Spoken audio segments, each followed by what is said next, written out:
Family Resource Center invite you to join us on Bobo 89.1 FM for our weekly show called Rethink Parenting, where we share practical and positive parenting information to support happy, healthy family life. We'll share how to handle day-to-day issues. We'll address common challenges with parenting, such as how to manage misbehavior, supporting our teens through growing up, managing co-parenting dynamics, and how to take care of ourselves and manage our own stressors. Family Resource Center, committed to building people, building families. Tune in on Bobo 89.1 FM. Find us at frc.gov.ky or call us on 949-0006. Submit your questions and concerns regarding parenting to us, and we'll share them on air. Join us for our weekly show called Rethink Parenting.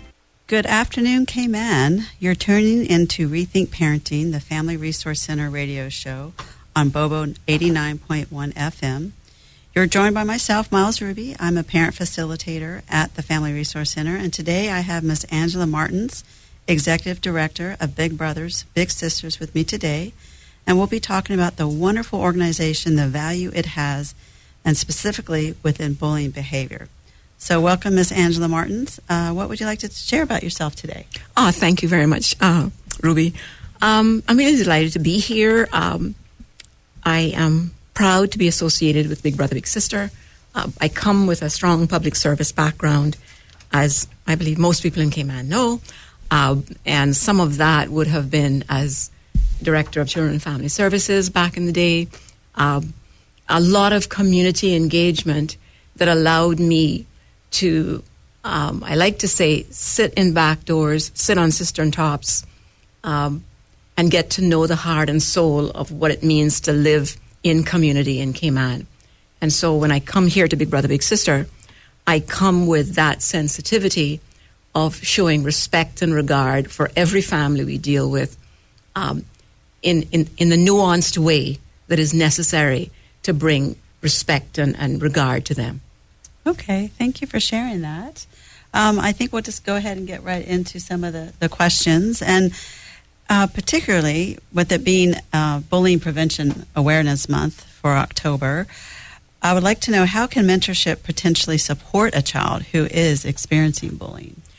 The fundamental of mentorship, and that is at the heart of the Big Brother, Big Sister one-on-one program, mentorship is really about engaging with the young child, what we call a little, in helping them to recognize their worth, their value as an individual. So that's at the core of how mentoring really helps for that child to begin to self-actualize. And I'm okay.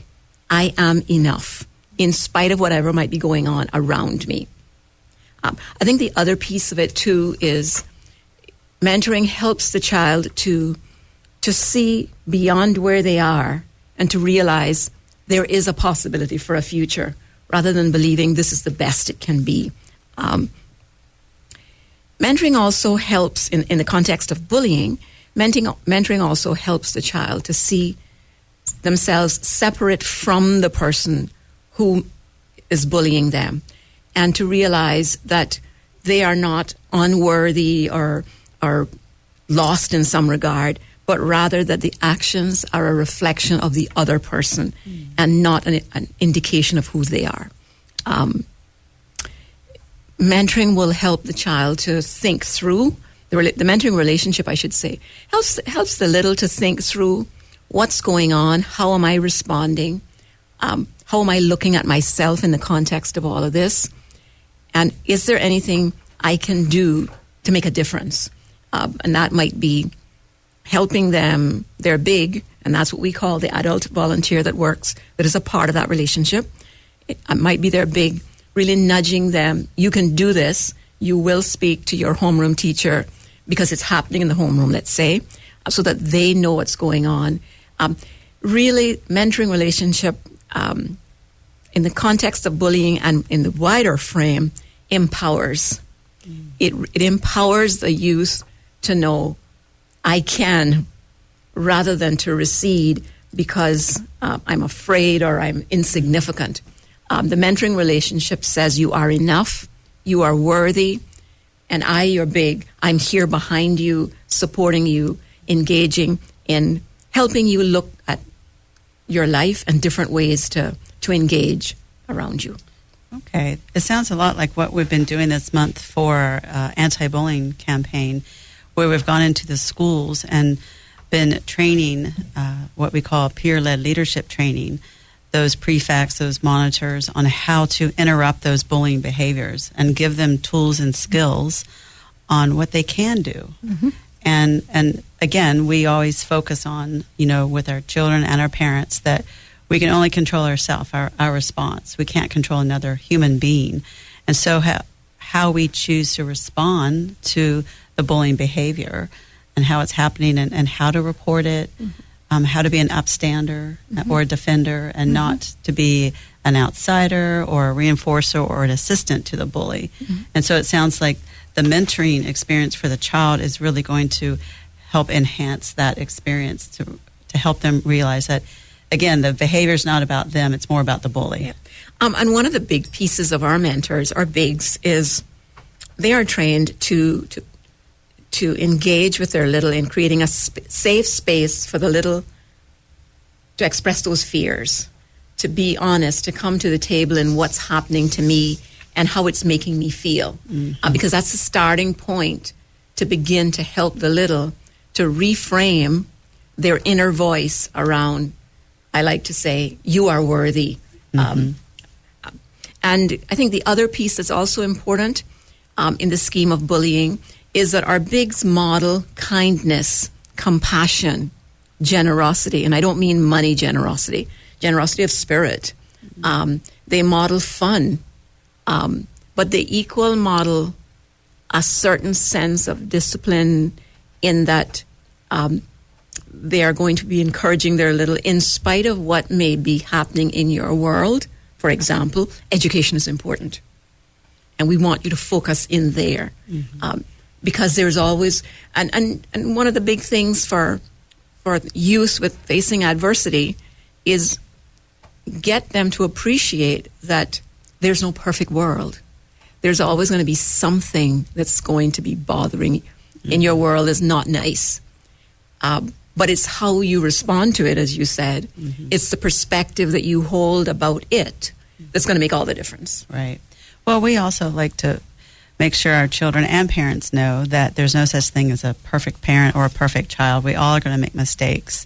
And a lot of times, especially with bullying, we find that it's on a continuum. Mm-hmm. We don't like to label or name call. And a lot of times the bullying behavior comes about because they were being bullied. So that kind of is a nice segue into the next question as to, what about children who are bullying others? How can mentorship impact them? I think you gave a nice segue because for children who are bullies, and no, we don't want to walk around and label, I want to frame that in this context. And that is that we need to be careful to not simply see a bully on the far extreme.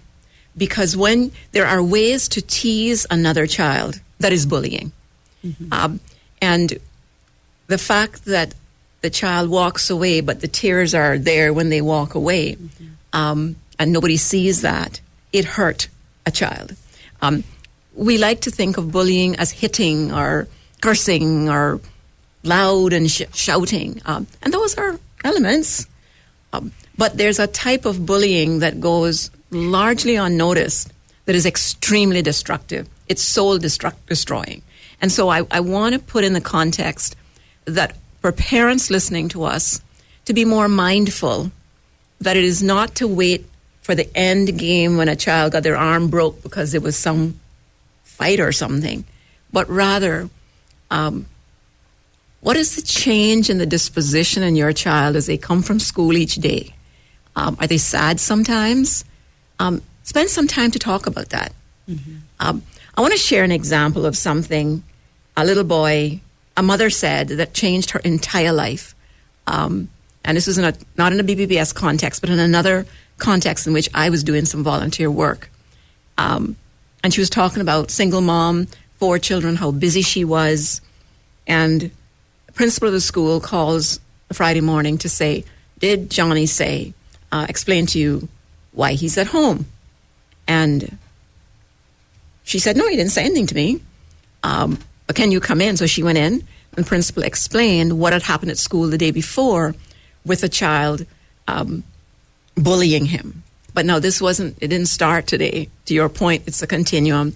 It had started with the teasing, and the teasing had gone to this point, and seniors in the school had become aware of it, and so they called it out. And she got back home really hurting for her child.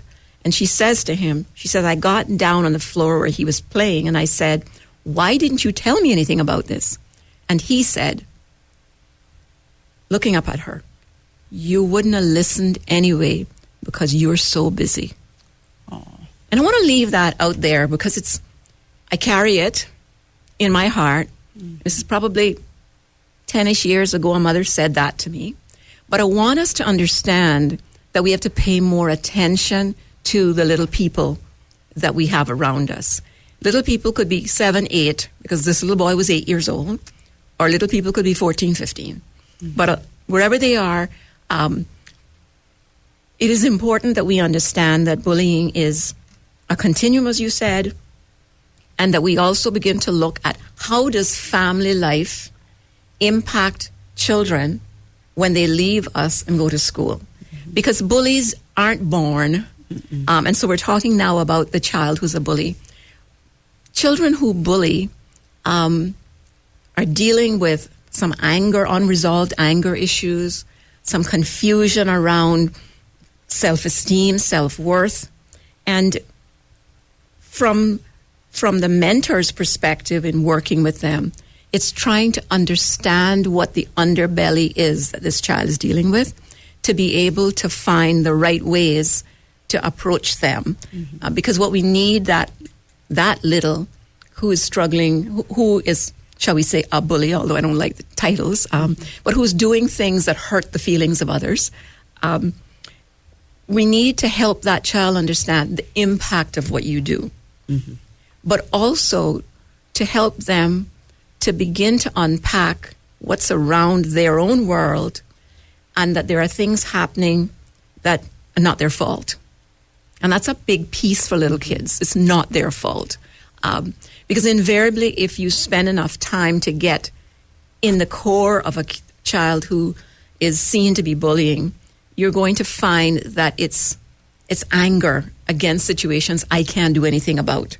Mm-hmm. It could be domestic violence. It could be seeing that behavior dumped on a grandmother or on a mother.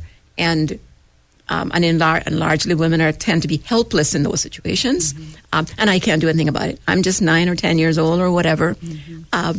And we know the expression, if you open your mouth, so the child has to withdraw in spite of what they saw. Right, the secrecy of keeping that in the family. So they got to keep it buried. And then they go to school and they see someone who sadly is soft and easy. Mm-hmm. And it's easy to pick on you because I believe I can displace what I feel, and the truth is I can't. Right. So a mentor really has to help their little unpack that, but understand, in spite of it, I'm impacting another with painful behavior. Mm-hmm.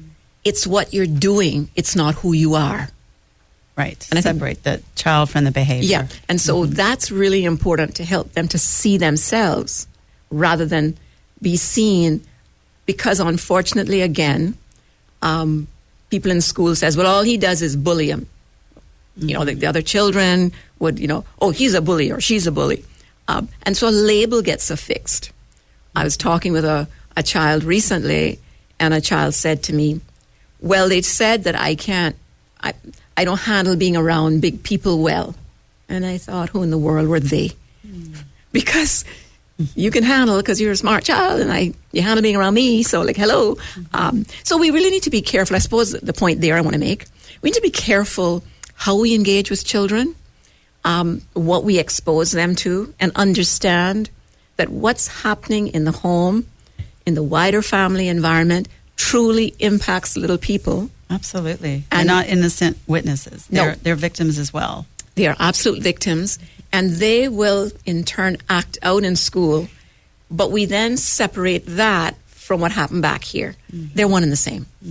So the mentor really has to help that little recognize their value, their worth, and the impact they're having on another, help them to work through the anger, the fear, the confusion, help them to see a different way of what relationships are. And I come back to the earlier point about mentors modeling compassion and care and fun and help doing things in the community, for example, walking dogs, doing positive things that help you to see I'm giving to another. Giving back. Yeah, and giving to another. So it's not a mentor working with a child that is prone to bullying is not a punitive experience. It is just as positive as the experience with a child who is being bullied. Right. Because in both instances, you want to reframe how they value themselves and how they use their voice in different ways rather than in hitting and in cursing and shouting. Well, children see, children do. And, a lot of the behaviors that we see in our children are learned behaviors. And we always know that behavior is communication. And we find that a lot of times kids who are bullying are being bullied in one sense or the other, either at home or they feel powerless. They're lacking the skills, social regulation. So giving them new tools too, as well as understanding that you may not have control in what's happening to you, but you do have control how you respond to it. Absolutely. And I think one big piece, which is a big part of the Big Brother, Big Sister program, engage with some fun. Absolutely. Because that's how kids learn, through play. Because whether you're 6 or 16 and you're stuck in a situation that's beyond your control, whatever fun represents, for some it's playing video games or it's walking around Camana Bay and having an ice cream cone and playing in the water or whatever. It's going to some park and basketball, whatever things they do. But it's not simply sitting there and saying, well, you're positive and you're great, but it's engaging in experiences. And also, one of the big pieces that Bigs do is they share their own life experiences. Because that helps to normalize for a little that this Big actually, maybe this Big was bullied when he or she was a little kid in school. And so they can offer that experience or just listen. A lot of what our Bigs do in some circumstances is just listen. Right. And just show empathy, which is something they may not experience.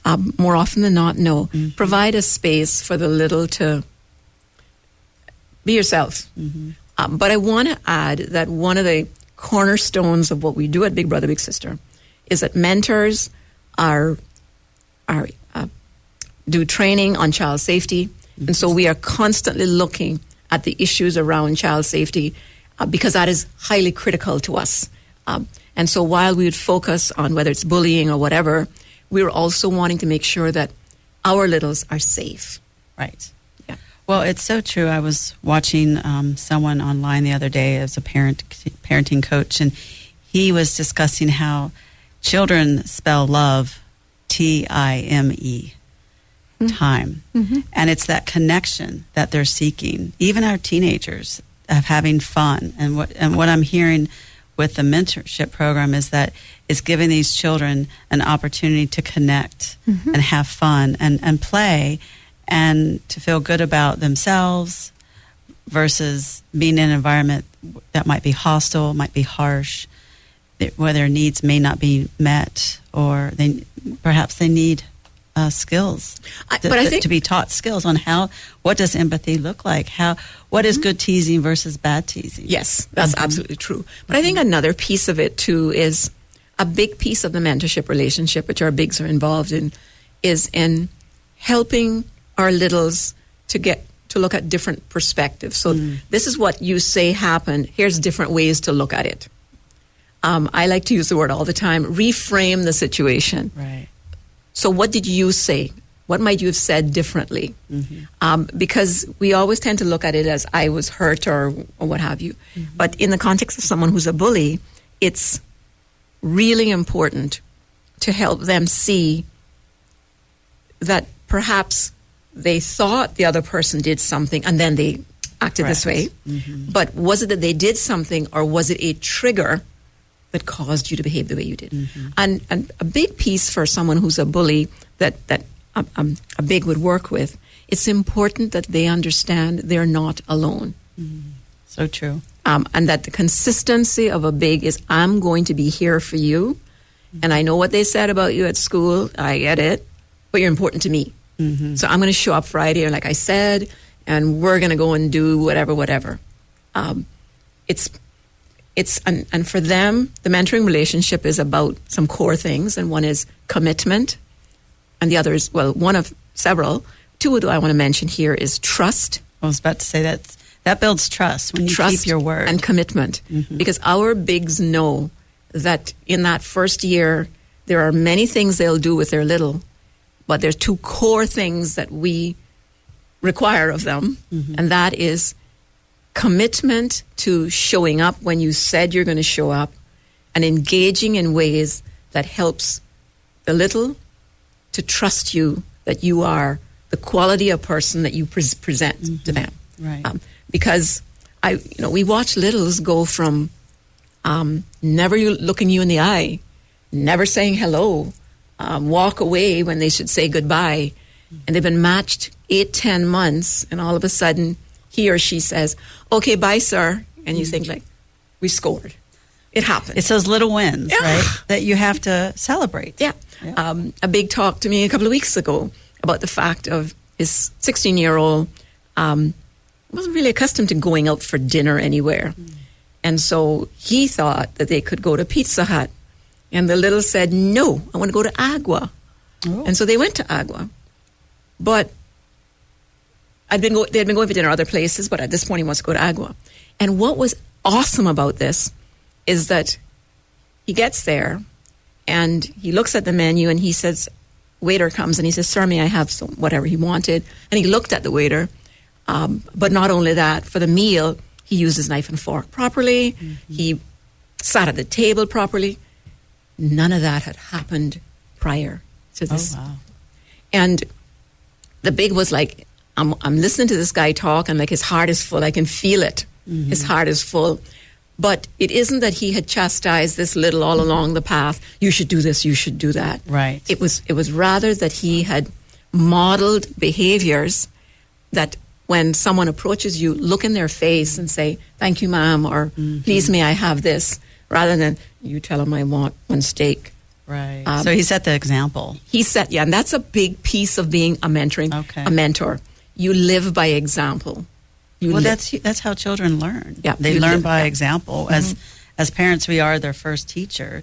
And so for a lot of these littles, it sounds like they're getting that role model that perhaps they may not have. Some of them don't have fathers or mothers, and they don't have that experience and that opportunity to learn those skills that the mentor can give them. That's what I'm hearing, to some degree. Yes, and that is very fair. And I wouldn't want to leave it that our parents are just terrible derelicts. Oh, no. But simply to say that in today's world, with all of the pressures that come down and, cost of living and just providing for your children and housing and all those things, particularly in single-parent families, there's a weight. And it's usually she that's got with these children. This mother is trying to be all things to all people, and then feels a failure because she gets a call from school that John is misbehaving in some way, and she's got to deal with that. Right. But she's going to miss time at work, and if she misses time at work, then she can't pay for the babysitter. So some complicated structures. Absolutely. A lot of moving pieces. A lot of moving pieces. But youth having a big provides a stability for them that is critical because this, and I want to make this really clear, a big is not a nanny, a big is not a babysitter, a big is a friend. Okay. And I think it's really important because they're not, they don't do things for family. A big is matched with a youth, your son, your daughter. Mm-hmm. And this relationship called a match is sacred. So the parent supports it, and big brother, big sister office supports it to ensure that this can grow and nurture and become an amazing space in which this little can grow up, can be nudged into education, nudged into social graces, nudged into using their voice appropriately.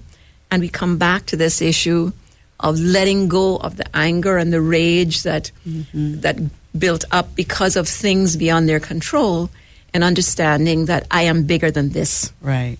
I'm bigger than this. And it would be terrible if I didn't do this, because I have a 30-second commercial, okay? And here's my commercial. I sat on the platform at John Gray graduation last week. I do awards there every year. I sat on that platform and my heart was full because 4 of our littles, 3 at level 1 with 7 or more passes, and 1 at level 2 with 9 passes. Wow. And yes, they're bright, but our bigs, in one case, it's almost 8 years. The youth at the little at level 2 has all been matched almost 8 years. Wow, that's commitment. Wow. 2 others were matched. 1 was matched 5 years, 1 was matched 4 years, and 1 is 6 years. But to see them there realizing, remember I talk about see and realize, to see them there realizing their potential, and that this is it's a rite of passage and is a bigger space now. Whether that's SciFec, UCCI, University Overseas, you name it. But I had to reach back to Biggs on our WhatsApp chat and say, take a bow. Because over these years, you never let up. You were constantly there, bringing to bear and we had 1 or 2 that were into bullying, okay? But Biggs persevered. Biggs never stopped. And so to watch them cross that stage proud of themselves was a huge moment for me as I sit in the chair of executive director and know that it is no question we can make a difference.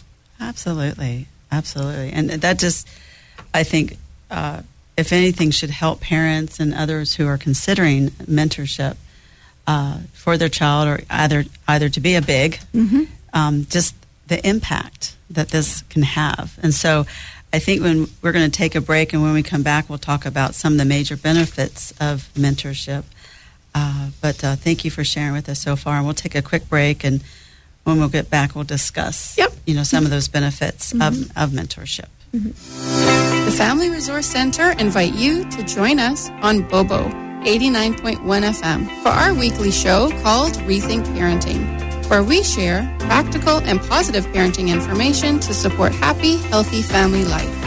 We'll share how to handle day-to-day issues. We'll address common challenges with parenting, such as how to manage misbehavior, supporting our teens through growing up, managing co-parenting dynamics, and how to take care of ourselves and manage our own stressors. Family Resource Center, committed to building people, building families. Tune in on Bobo 89.1 FM. Find us at frc.gov.ky or call us on 949-0006. Submit your questions and concerns regarding parenting to us, and we'll share them on air. Join us for our weekly show called Rethink Parenting. All right. Welcome back to Rethink Parenting, the Family Resource Center radio show on Bobo 89.1 FM. You are joined by myself, Miles Ruby, a parent facilitator at the Family Resource Center, and I have Miss Angela Martins, Executive Director of Big Brothers Big Sisters, with me today. And we've been discussing the impact of mentorship on bullying. So before the break, we were talking about what are some of the major benefits of mentorship. So I'll have you continue on that. Yep. I just want to sort of go through this quickly because there's some other aspects that I really want to get to. But you're talking about a relationship in which the child has a special friend. They're confident. I say they're confident. A big cannot keep confidence on anything that's potentially child safety related. Absolutely. And when we do the match agreement with parent, with child, and with big, we spend significant time making sure each party understands that in the midst of that relationship, the issues around child safety are paramount to us. So there's that. It is the major benefits of mentorship for a child is trust.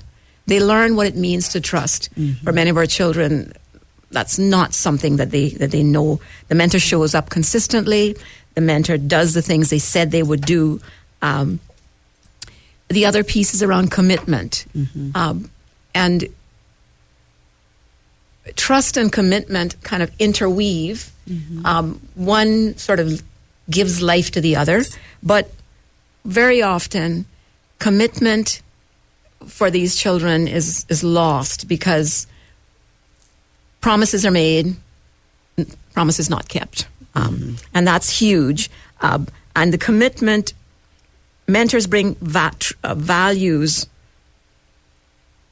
Mentors bring their values to the table, and very often the children are able to see a different way of doing things. Okay. And then the other one, which I talk about all the time, is that mentors help littles to see and realize a future beyond where they are. Mm-hmm. And we always say, and let's remember their kids, they have fun together. Awesome. Okay. Well, thank you for sharing that. So we want to also find out, most importantly, what are the requirements in order to become a little, and how can parents register their child? Like, can school staff or other agencies refer a child who could benefit? Yeah, that's really simple. Becoming a little is really easy. Parents need to call at 345-326-7967, 326-7967, or email us at info@bbbs.ky, info@bbbs.ky. You just simply need to say, I'm interested about getting my child in the program. We send you a parent inquiry form. You complete that. For some parents, they don't have access to a printer or what have you. Mm. You simply come by our office at Elizabethan Square, Unit 211. Okay. We print it out. You fill it out. And once we've been able to review that, we get you the application form, and then we walk through the process of interviewing you, interviewing your child, and then the child is waiting to be matched. Okay. Sounds fairly easy. The child is not a little until they are matched. Oh. So they're a youth waiting to be matched. Mm. In the same way as an adult is a trained volunteer and becomes a big when they are matched. Okay. I was curious, do you find that there's an average wait period for that, or does it just vary based on... I want to make one comment, and I really want to implore on parents.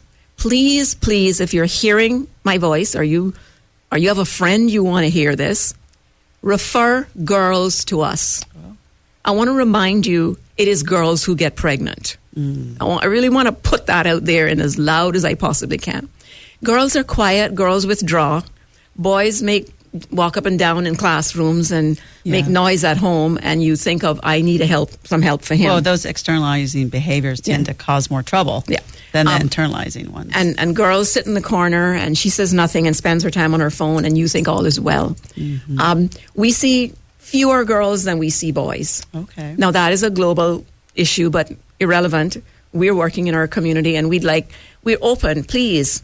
Inquire. We have lots of female trained volunteers waiting to be matched. Okay. So it's not a matter of we're short of trained volunteers. Mm. But don't consider your son first. Consider both children. Okay. Between the ages of 6 and 16 at the widest. We like to see our littles coming in between 6 and 14. Mm-hmm. And the reason is that coming in at 6 to 14, they get processed, but they are not automatically matched. You've got to find the right adult to match with this particular youth. You don't just say, I have a trained volunteer and I have a youth, and those two. But it's finding common interests. Mm-hmm. It's through the interview process and all of the paperwork that you've collected, intuitively being able to feel that these two will become a sustainable match. I see. Yeah, it's not about having 200 matches. While that's important, it's about sustainable matches that go the term. Because you want to be in a child's life 3 to 5 years. Okay. You want to get them on a path that there's no deviation. Bigs commit for 1 year, but we're really absolutely proud of every big. We've got 41 of them right now. Oh, wow. We're proud of every single one of them. None of them walks away at first year. In fact, in match check-in, at the end of the year, you say, sort of, where are you? What are your thoughts around your match? And invariably, the big says, that's my buddy. I'm not going anywhere. Right. I'm here. So yes, to schools, to parents, with fathers, mothers, please reach out. We're interested and keen. And this is from every school in Cayman, parents across the spectrum in Cayman. There are no particular group of parents that we're reaching out to. But girls are critical.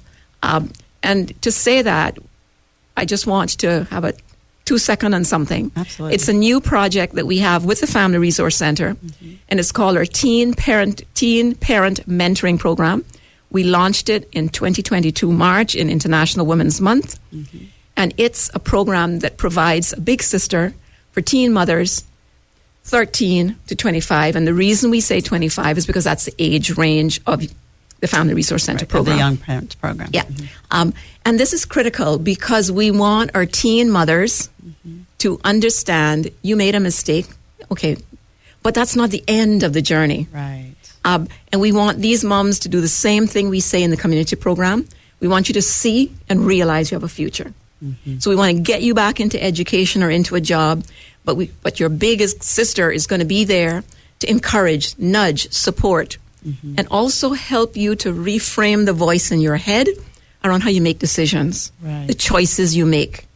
And this program is really near and dear to my heart because this is reframing a whole bunch of lives that think they're lost. Absolutely. Or think my life as I knew it is over. Correct. And they don't have choices. They can't go to school or finish school or go to college. And society tends to cast them aside and look down on them, unfortunately. But I think I want us to remember something, that there's no perfection in humanity. No. And all of us have made some kind of mistake. And these mothers made a big one. But I also say they can make a comeback. Absolutely. With the support. So I just really wanted to put that out there, that it's not just children 6 to 14, 6 to 16 that we're interested in, but we're working with the referrals from the Family Resource Center, and we're proud to do this program. Well, we couldn't be more excited because we see a real need with our young mothers to have a mentor, to have that positive role model, to have that consistent person in their lives, and they learn trust. They learn empathy. They learn all these tools that they might not have had otherwise. And it's also someone in their life who is honest with them. And it is only in the context of your big sister who you trust that you allow them to tell you, you're going to mess up if you go again. Not judgmental, not critical, but from a place of care, from a place of valuing you as an individual. And the very same things we talk about in the mentoring relationship with our littles is exactly the same things that we bring to bear on the relationship with our teen mothers. And Family Resource Center is brilliant at this. They will provide childcare. She gets some fun. She gets out. Absolutely. She can go come out and buy ice cream too and sit there and not have a baby strung on her hip. Well, so often. And just a little bit breeze. Right. And so often these mothers are still kids themselves. Correct. And I used the number, and I want Cayman to hear it again, 13 years old. Yep. Okay? 13 years old. It's real. And not saying we have one 13 right now, but it's part of our database. So we need to understand that, yes, young people make mistakes, but as a society, we must be duty-bound to make some commitments towards helping them reframe the way they see the world around them, and that they can overcome the obstacle that is in their lives. Absolutely. Because we have a couple of things that's going to happen, folks. They're going to develop a legacy system of leaning on government to take care of them. They're going to have their self-esteem and self-worth is going to disappear. And they're going to continually turn to another place of affection that creates another baby that continues to worsen the problem. Right. And so our program is about helping them arise from where they are and to see themselves as worthy and to know they're not alone and to know that we're going to be behind them as the Family Resource Center is behind them. But no, they have a choice. Right. Walk with us. That's lovely. I love that. Love that. We couldn't be more proud, too, to be a part of that initiative. So how can adults who are interested in mentorship become a big brother or big sister? What's that look like? All they need to do is go to our website. There's a form on our website. Fill it out. It instantly comes into to our emails, and we get back to them. And the first thing that really happens is we do something we call virtual orientation twice a month. Second and fourth Thursdays. The second Thursday, it's at noon, and the fourth Thursday is at 6 p.m. And we really are seeking to sort of help people after work or during their lunch break. Taking their lunch break. And virtual orientation gives you a solid overview of who we are, what we do, and specifically looks at, you're interested in becoming a big, here's what you can expect and how that works. And we also have another opportunity, which we call support volunteer. If you're interested in becoming a sport volunteer, what that looks like. Okay. Post that, you get a Survey Monkey link.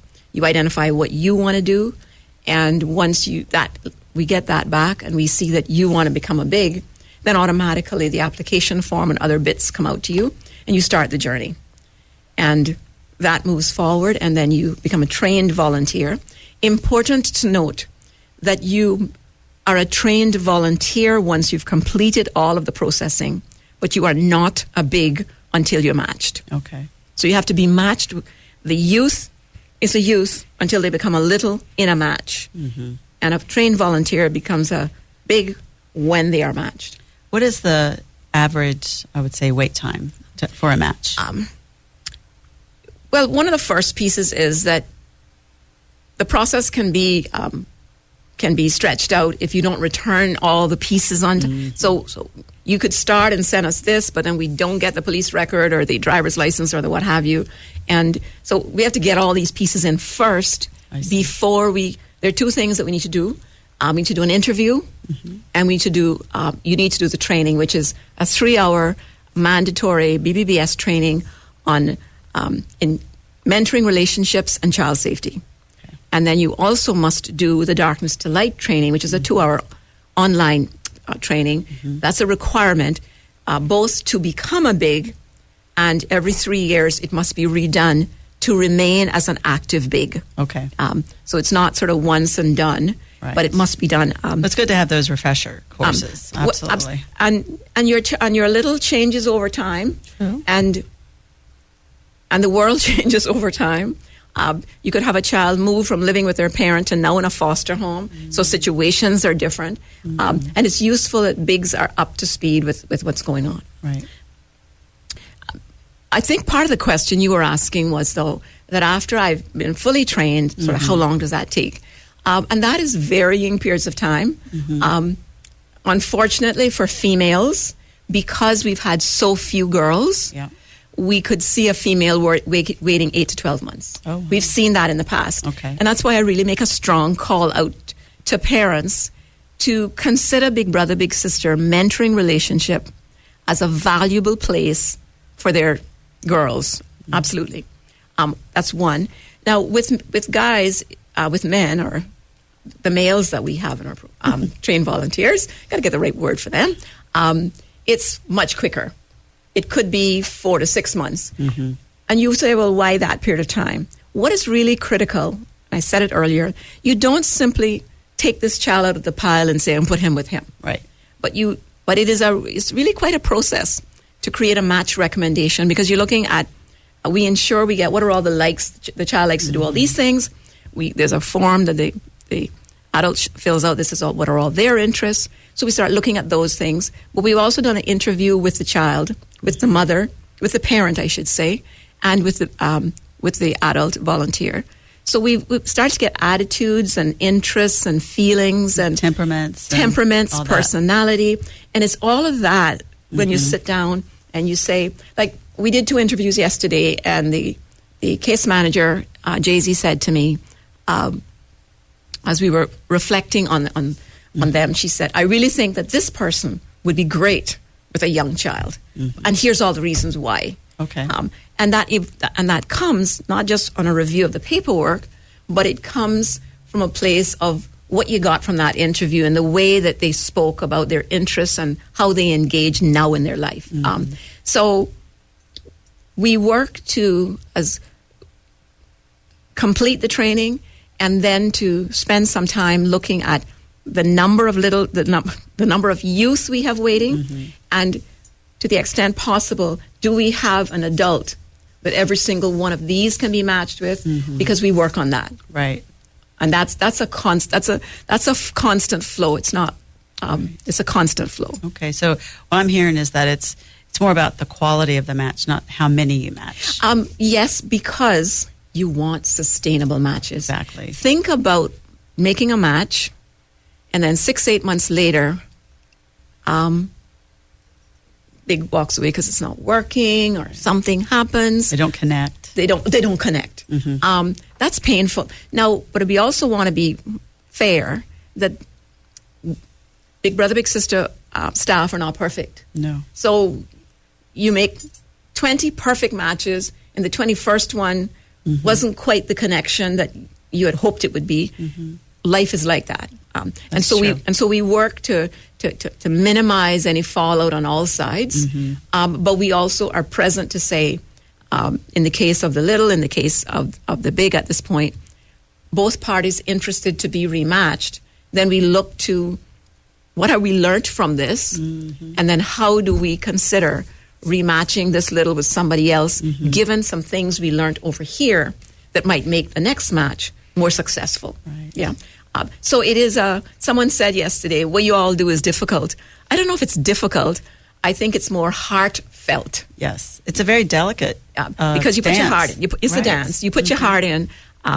And bigs are required when they complete all their paperwork to give us 1 year commitment. Okay. Because we do not want anyone, most of our bigs are non-Caymanians, so they're potentially, could go elsewhere. Or they could leave Ireland. That's what I mean, leave Ireland or what have you. And that is, even for a Caymanian who can choose to say, I'm going to go live in the UK or something. True. So, everybody can go somewhere else. But in the scheme of things, we don't want a big to knowingly sign on and know that they're not going to be here for a minimum of 12 months. Okay. Because this little person deserves at least 12 months of a relationship. And a consistency. A consistent relationship. And also, when a match is coming to a close, because you have to leave perhaps, we have a transition process that leaves the little. We want the little to know you didn't do anything wrong. Right. It's not, Well, they become very attached. They become very attached. And so it's not I got to go, but it's rather a process so that they have time spent together before that comes to an end, because we want to also reinforce the things we say we believe in, the values around how we treat people, and leave a little feeling intact. Right. And ideally, quickly get on to match them again, if the parent is so inclined, and if the child is so inclined. Right. Well, I think, too, that's an important lesson that the child can learn as well, that, people come and go in and out of our life. That doesn't mean we don't let anyone in. Correct. And that's that's part of the lesson that would come. I mean, I have two matches that I'm working with, and they're going to be, the children are going to be emigrating. And I've started that work of saying to them that I want you to begin, and these are older youth, but I want you to begin to notice that this is not the only time this will happen. That people come and go in our lives, and what do we learn from them, and what are we going to take as the memories? Right. And then very quickly, I just want to throw a couple things out here. Absolutely. And this has to do with bigs, so that anyone listening that's interested in becoming a big would know what's expected of them. Yeah. We really need our bigs to be able to commit to spending 3 to 4 times a month with their little. Okay. In that first year in particular, I usually say when I'm doing orientation with males, I said, look, you like the girl. You're going to see her once a month, and then you're going to figure out what she's about. You can see her more often. So it's the same with a child. You got to build a relationship. You got to build a trust that you will be consistent. So you can't come this week and then don't come for 3 weeks and then come again. The child does not build trust in you. Right. It's about 2.5. It's about 3 to 4 hours because you got to pick up the child from home. You go and do some activity. You get them back home. So when you put all that together, you're really talking about 2.5 to 3.5-ish, 4 hours of your time that you're committing. Okay. We don't tell you what to do with your little. It's go have some fun. We do have youth development plans that we work with our bigs based, and those are individualized to each youth. But we say, look at the ways that you can share you. It's not about money. Right. So it's not about spending money on a child. It's about the time you invest with that child, the values you share, and the way you help them to see themselves in the world. For many of our littles here in Cayman, there are things local that many of us take for granted. A little girl saying to me, I don't want to go because she want to take me to that place where you have paintings. And so the next time I did a match check-in, I said, so what happened when you went to the place where they had the paintings? I really liked it. And I saw this one that I really liked. And I thought, okay then, it wasn't so bad. And that was National Gallery. She had never been there, and it was fearful. But her big said, I like doing things like this. We did the things you like to do, and I want to take you someplace I like to go. Okay. And it's reciprocal. It's reciprocal, but it's also stretching your little to see parts of Cayman that they've never seen before and that they want to know belong to them. Right. The museum is another great example. There you go. There you go. So much of our work is encouraging but stretching our children, our littles outside of their comfort zone. And that they begin to see that there's great things that they can do. Okay. So it sounds like they're going to be doing fun things, but also doing new things. Absolutely.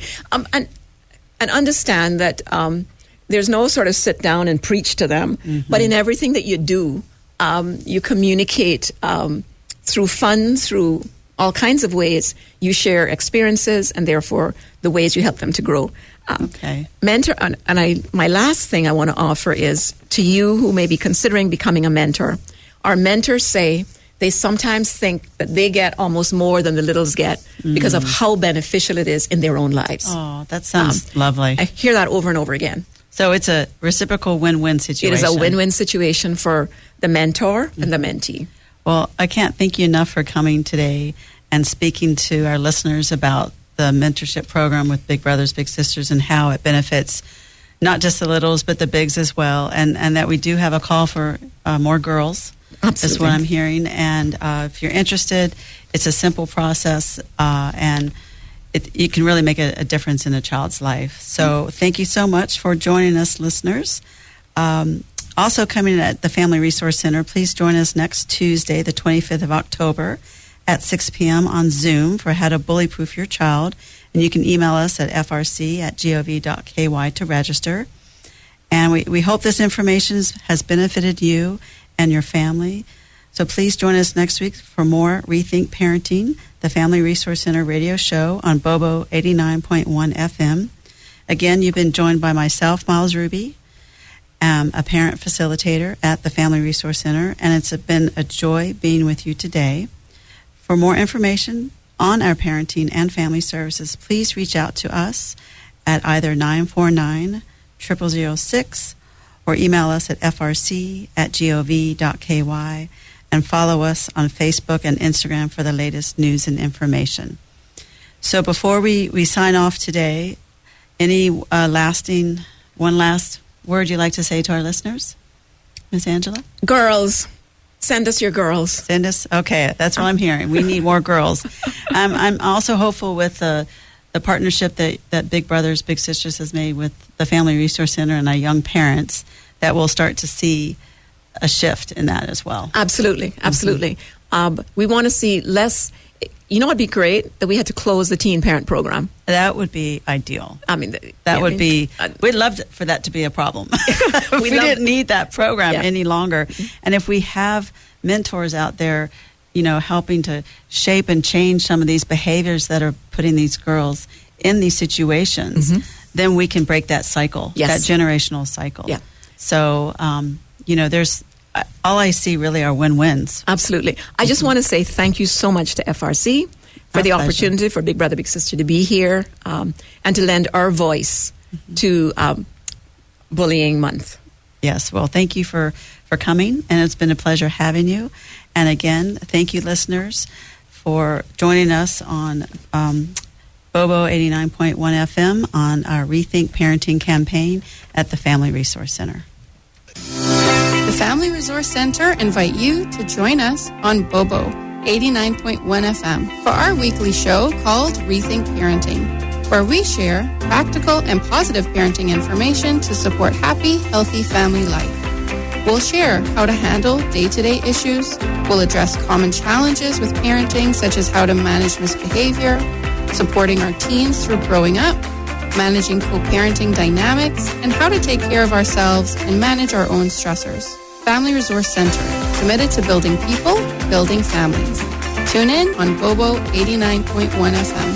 Find us at frc.gov.ky or call us on 949-0006. Submit your questions and concerns regarding parenting to us, and we'll share them on air.